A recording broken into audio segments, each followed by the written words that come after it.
me? All I need, son, is your badge and information. I can give that to you if you get back in your car. In the morning. I have stopped you on the traffic stop. To my son's artistic graduation. This only happens once in a lifetime. No, I'm not. What you gonna do? What happens when the thin blue line crosses itself? Chaos. Camera recording started.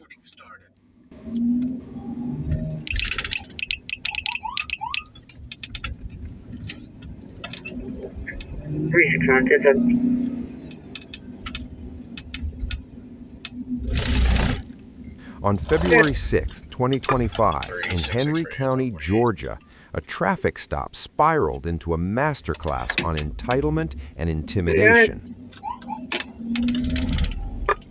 It's going to be that same tag out of Georgia. Say, waiting for it to explore. The driver isn't a sovereign citizen or a confused tourist. He's Lieutenant Derek McClendon, a high-ranking supervisor who believes his badge is a get-out-of-jail-free card. Hey, sir, how can I help you? What's going on? I'm doing fine. How you doing? The tag's coming back, not on file, no warrants. Is it an undercover car? You see my rank, sir? I do. Lieutenant, right? Yes, sir. Okay. Now listen to the way you're talking to me. Now listen to the way you're talking to me. The tag's coming out undercover. Slow down. I was just trying to see. Tell me the reason why you pulled me over. The reason. What legal reason why did you pull me over? The reason for the stop is for unregistered motor vehicle. Did I violate any traffic? You actually did. I'm upset right now because you pulled me over and it's embarrassing. Okay, the reason for the stop is. Let me get your name and badge number and your supervisor. Officer Adams. Write it down, put it on the card. I don't have to do that. Yes, you do. No, sir, I Call didn't. your supervisor here. Now you got me late to a meeting. My son getting his awards right now, and you just pulled me over for nothing. Okay, it's also showing that 33 years of law enforcement, you just pulled me over for nothing. Okay. You see these blue lights. You think somebody just riding around with blue lights on? It happens all the time. No, it don't. Yes, it does. I'm not impersonating the officer. Okay. All right, I'll get on the phone with my supervisor. I want to complain to your internal affairs. Here's the reality check. If a civilian was caught driving an unmarked, unregistered vehicle equipped with illegal blue emergency lights and then aggressively exited their car to confront the police, they would be face down on the pavement in seconds. Hey, Sarge. Yeah. So I got this tag. I guess the driver is a lieutenant for Clayton County, I guess. Unmarked car. Driving around with his blue lights on. And he was wanting me to get you on the phone. Wait, what's up? So the tag's coming back, not on file, no warrants. And and I stopped the car for having the blue lights and the Okay, sir. I gotta get to my baby's autistic award. You got me late. I'm gonna sue somebody in a minute. That's how mad I am. But in this encounter, we witness a dangerous double standard. Does a badge grant immunity from the very laws an officer is sworn to uphold? Or did Lieutenant McClendon just provide probable cause for a felony impersonation charge? Let's open the case file. My son is autistic. Do you want to speak on? I'm missing his graduation. You pulled me over for nothing. Hurry up, man. He's getting pretty agitated. Is he out of the car yelling at you right now? He is. Can you get back in your car, sir? That's all I want. Sir, get back in your car. Sir, you violated my right. I stopped you for a lawful All I need, son, is your badge and information. I can give that to you if you get back in your car. In the morning. I have stopped you on the traffic stop. To my son's artistic graduation. This only happens once in a lifetime. No, I'm not. What you gonna do? Get back in the car. I'm not trying to put no hands on anybody. No, you're not gonna put hands on me. Okay, get back in your car, please. I'm not. I'm gonna pull out. That's what I'm gonna do. No, I'm already late. I have to get settled with this not on file registration. Okay? Hey, man, I have to make sure. County. You see that? Do you want my registration? County. Yes, sir. Please. Okay. But give me your information. It's taking you a long time to do I will that. write it down for you. Hurry up. Hurry up.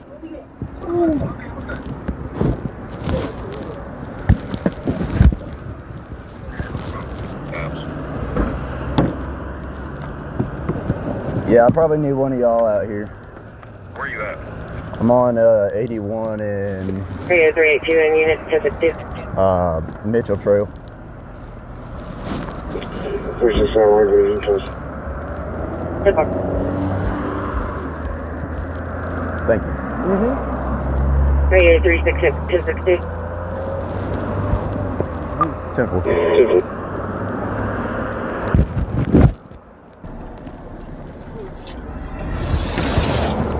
Sir, I cannot do my job if you don't get back in your car. I got you.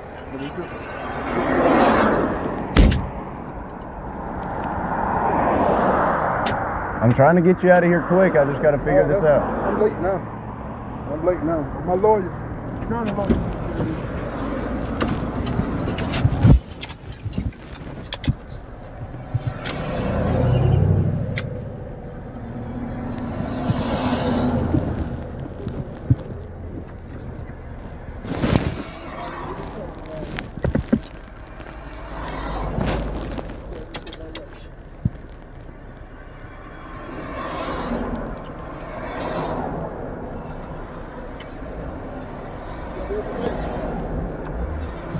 Sir, are you an SRO? I'm over the SROs, Lieutenant Commander. Okay. Oh, Deputy Sheriff also, since you disrespectful. Let me show you that too. It says Clayton County Sheriff's Office. 33 years. It says Deputy Sheriff. Okay.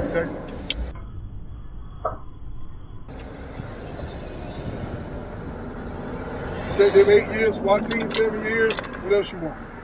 In law enforcement training, this is known as a pre-attack indicator.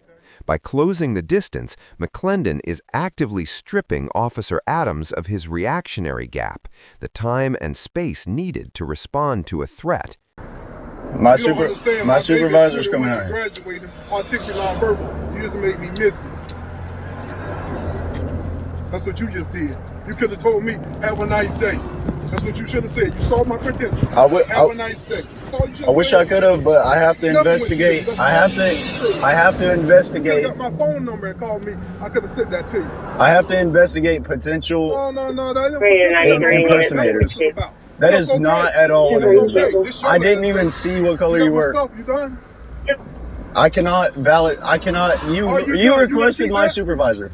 I'm gonna go, man. You are not. You are Yes, not. I am. No, sir. Do you understand what you just did or what you're doing? Sir, I have My son is graduating. I don't care about your Thank son's you for saying. graduation. Hold on. Okay. Say that again. This is a traffic stop. So a judge can see how ignorant you are. This is a traffic stop, okay? No, it's not. Yes, it is. No, it's not, because I didn't Yes, violate sir, the it law. is. Yes, you did. You You just also said you pulled don't care into about the my lane. son. You're copying Give us a a voice. He's pointer? 21 years old. I'm sorry, Autistic. name You and said labor. you don't care. Did you not say that? Sir, Yes or no? Go ahead, last the name first. reason for the stop Last name What law Hampton. did I violate? Henry, What section Adam, law did I Mary, violate? Paul, Tom, Ocean, I Warren, told first you name 3 Henry. times. I told on the blank. Date of birth I told you 4/30/90. You got behind He's me gonna because you saw a be black 29 man. It is also Sure, a yes, possible. we got the warning. It's also a possible impersonator. Impersonating what? And blue How am I light. impersonating If the I officer? can't, if I cannot, How am I impersonating the officer? I cannot see You your. didn't Show me even ask my 91. credentials. I cannot see your uniform. Sir, can we just step over here out of the roadway? Let him talk. I don't want you in the roadway. That's not safe. Apply the civilian test here. If you or I exited our vehicle and aggressively approached a patrol car while shouting, we would likely be met with a drawn service weapon and forceful commands to get back inside. Yet Officer Adams hesitates. Why? Because the presence of a badge often causes officers to freeze, caught between their training and the unwritten rules of professional courtesy. Officer Adams articulates his probable cause clearly: blue lights on an unmarked vehicle with a not on file registration. Under Georgia Code Section 40-8-90, the use of blue lights is strictly regulated to prevent public confusion.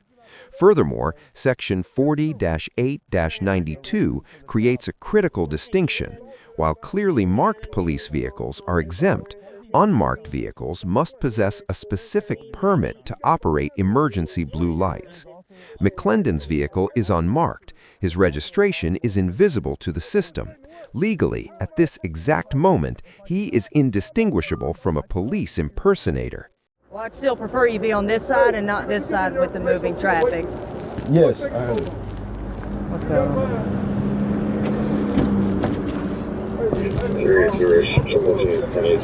That's fine. It's a little safer over here, not in the roadway. You've been doing this a lot longer than I have, sir. You're fine. My son's award. She's autistic. Okay. Right. And I'm I understand your frustration. I just like to be safe. Yes, sir.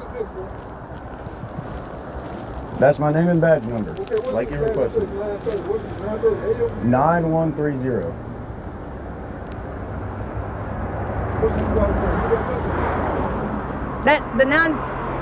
The 4-digit number is his badge number. The 4-digit number is his badge number. What's your supervisor's name? 3663. Copy. You got a supervisor? We Yes. have them on the way. Sergeant LaCour. Sergeant LaCour, if you want to step over here, we can write all this down. Okay, then I'm not going to come over there to you. Alpha Bravo. Yeah. If you want to sit down in there, roll the passenger window down. I don't want to be on that side of the road. All right, so it's going to be SGT. I'm a little hungry too. I'm Last name. diabetic. No, you're fine. You want the information, we'll give you the information. So the name is going to be LECROY. L-E. CROY. LaCroix. Yes, sir. Precinct or number, anything? You can dial 770-288-8200. When it prompts you for uniform patrol, you can click that. I don't know what number it is. Do you want me to run out all 50? 8200.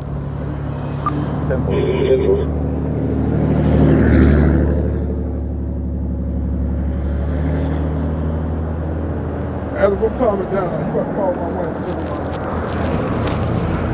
3 is Southern 1560, advising only at signal 54 on North Oakville Circle, zone 11.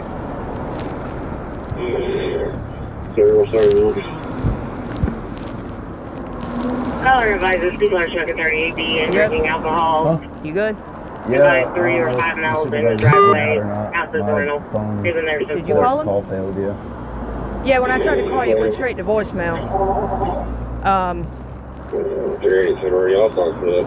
If you want me to call him, they don't come out. He's more than able to call them. We complete the traffic stop, and then if he wants to pull over safely somewhere and wait for a supervisor, he can call them and make contact with them. They're not going to come out, though. What's that? They're not going to come out. Supervisor's not going to come out. He's going to have to call them. Okay. Sir, do you have your driver's license with you just so I can validate who's the driver?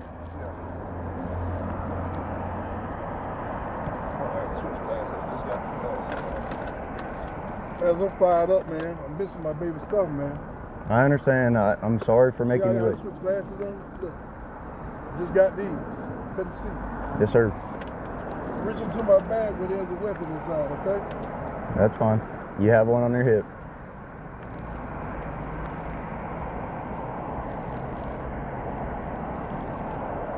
And to be honest with you, I don't know what's with these tags and stuff. Yeah. I'm not sure if he's about to go 10-8 or if he wants a supervisor to come out here on scene. Adam's phones is not working. What? Yeah, even our VIN's not going for a dispatch. Yeah, so I got to see if a sergeant is I clear. got a brand new truck. 144 out with two stations. Dead line in car. Well, we have to wait.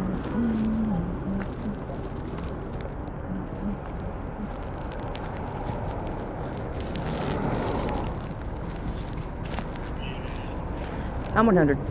I'm out here with Adams on his traffic stop. He has stopped another police officer. The police officer is upset. He's requesting a supervisor. I told Adams to inform him. I gave him information, all of that. Okay, so he's on so that's what Adam said when he tried to call out, his phone kept disconnecting. I said, let me call one and see where they're at. So, okay, someone's on the way then. 81 in Mitchell. Just past Mount Carmel on Thank you, 81.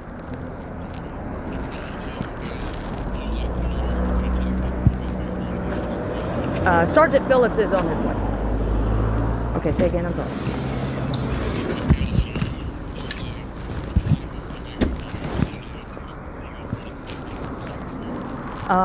I don't know. When I pulled up, they were on the fog line. I asked him several times to get on the other side. He said he's done this for 32 years. I said, I understand, but I am big on safety.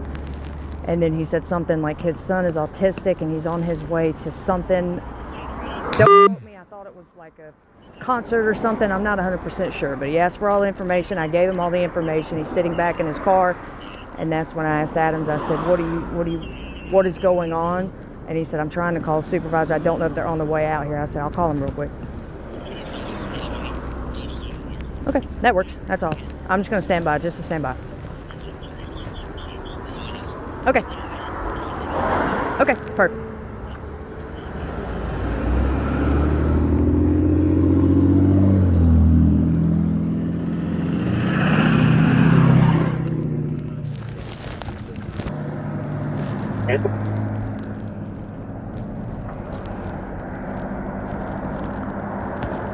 Sorry, I have my lieutenant and my sergeant coming out. You're good, man. I need to get to this thing, to this Okay. to the school for his awards thing. I'm late, man. All right. Let me give him a call real quick, see if it's good to let you go, okay? They're both on the way. Okay. He's saying he just wants to leave.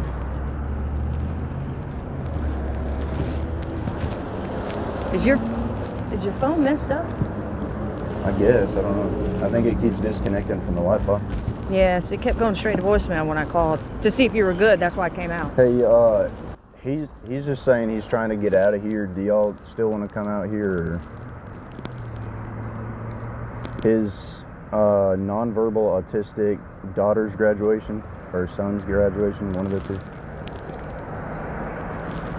Just the cruise lights.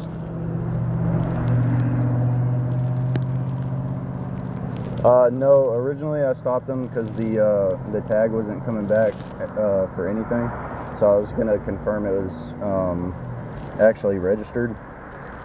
And then obviously the blue lights, I wanted to make sure it wasn't someone impersonating.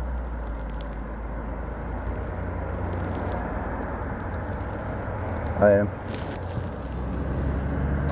Clayton County SO, I guess he says he's the commander over SROs.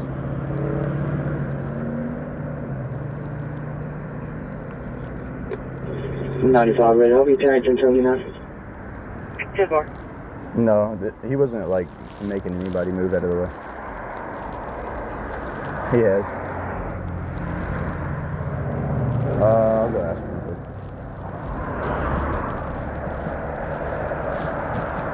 Sir, do you want to see my supervisors or no? I gotta go to this graduation. Okay. He said no, he just wants to go to the graduation.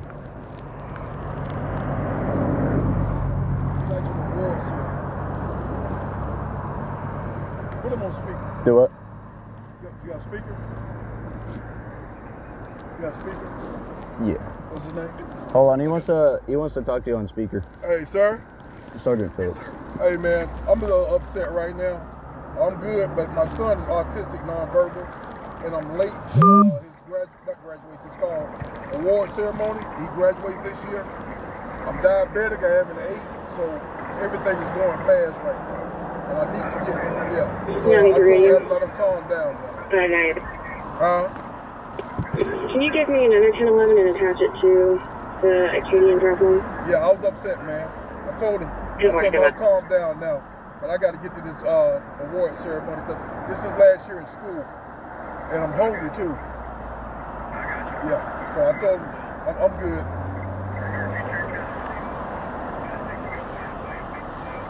Oh yeah.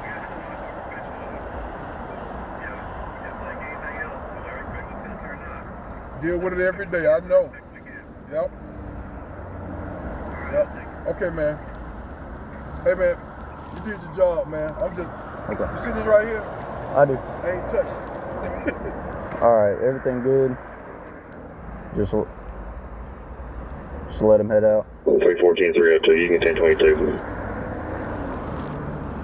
Sarge. You straight? Okay. Okay. Thank you, sir. Sorry for the inconvenience. Okay. Yeah, I got a wife I have to deal with. Trust me. All right, have a good day. All right. Have a good one, sir. I prefer you be on this side and not this Instead of complying, McClendon attempts to use his credentials as a shield against the investigation. He flashes a badge and cites his 33 years of service not to assist the officer, but to intimidate him. He's operating under the dangerous assumption that his rank in one jurisdiction grants him immunity in another. But as we are about to see, a badge is not a substitute for a vehicle registration, and tenure is not a legal defense for violating state statutes. Lieutenant McClendon tries to overwhelm Officer Adams with a resume of titles: Lieutenant Commander, SRO Supervisor, and Deputy Sheriff. But let's cut through the bureaucratic noise. Under Georgia Code Section 20-8-5, school resource officers hold arrest powers primarily restricted to school property. While McClendon likely holds a cross commission as a deputy sheriff, giving him county-wide jurisdiction, this authority is not a magical cloak. It does not grant him the right to turn a personal or improperly registered vehicle into an emergency response unit without following the strict permitting process outlined in the law. When Officer Adams mentions the word impersonator, McClendon explodes. He plays the victim, accusing the officer of racial profiling. But the timeline of evidence destroys this defense. Officer Adams called in the vehicle's violation, blue lights and no registration, long before he could see who was behind the wheel. McClendon's reaction is a classic deflection tactic, but Adams's suspicion is legally sound. Under Georgia Code Section 16-10-23, impersonating a public officer is a felony. The statute is designed to catch exactly this scenario: an individual using the symbols of authority, a badge, a uniform, and blue lights, to deceive or intimidate. Consider the case of Donald Williams, Jr., arrested by Savannah police in 2021. Williams was charged with a felony for driving a car with blue lights and wearing a vest marked police. The law does not require the suspect to actually arrest someone to be guilty. It only requires the intent to mislead. By driving an unregistered vehicle with unauthorized emergency equipment and aggressively posturing as a superior officer to evade a citation, McClendon isn't just acting unprofessionally, he is exhibiting the exact behavioral patterns of a felonious impersonator. Officer Adams wasn't being disrespectful, he was investigating a felony in progress. Watch closely how this interaction concludes. It is the definition of a systemic failure. Officer Adams and Sergeant Phillips legally hold all the cards: probable cause, statutory violation, and reasonable suspicion of impersonation. Yet they fold. By allowing Lieutenant McClendon to walk freely around the scene, interrupt their investigation, and dictate the urgency of his departure, they effectively surrender control of the stop to the suspect. This represents a breakdown in command presence. The officers appear confused, not by the law, but by the hierarchy. They're paralyzed by McClendon's title of Lieutenant Commander, forgetting that on the side of Highway 81, he is simply the driver of a vehicle violating state law. The officer's decision to release McClendon without a citation for the unauthorized blue lights or the registration issue is not discretion, it is capitulation. It validates McClendon's bullying tactics and reinforces a toxic narrative that if you carry a badge, the rules of the road are merely suggestions. Ask yourself the uncomfortable question: if a civilian driver with no registration and illegal emergency lights aggressively confronted police and demanded to leave because they were late for an award ceremony, would they be sent on their way with a polite wave, or would they be in the back of a squad car? The answer reveals the corrosive double standard at play here. It is time for the verdict. Lieutenant Derek McClendon receives an F. His conduct was a disgrace to the uniform. By weaponizing his rank, exiting his vehicle to confront officers, and invoking race to deflect from a legitimate investigation, he embodied the worst stereotypes of police corruption. Furthermore, a deeper look into his personnel file reveals a troubling history, including past allegations of harassment and retaliation. This encounter was not a bad day. It was a manifestation of a career built on unchecked entitlement. Officer Adams and the Henry County Police Department receive a C. While they deserve credit for maintaining their composure in the face of verbal abuse, they failed the most important test: impartiality. By allowing a fellow officer to dictate the terms of the stop and leaving clear statutory violations unaddressed, they prioritized professional courtesy over public safety. Politeness is not a substitute for enforcement. When the law applies differently to those with a badge than to those without, the system loses its legitimacy. The actionable takeaway: if you are ever pulled over by an unmarked car and have doubts of its legitimacy, do not exit your vehicle. Turn on your hazards, drive slowly to a well-lit, populated area, and call 911 to verify the stop. Lieutenant McClendon did everything wrong. Do not follow his example. In this case, the thin blue line didn't just bend, it warped to protect its own. And that should worry us all.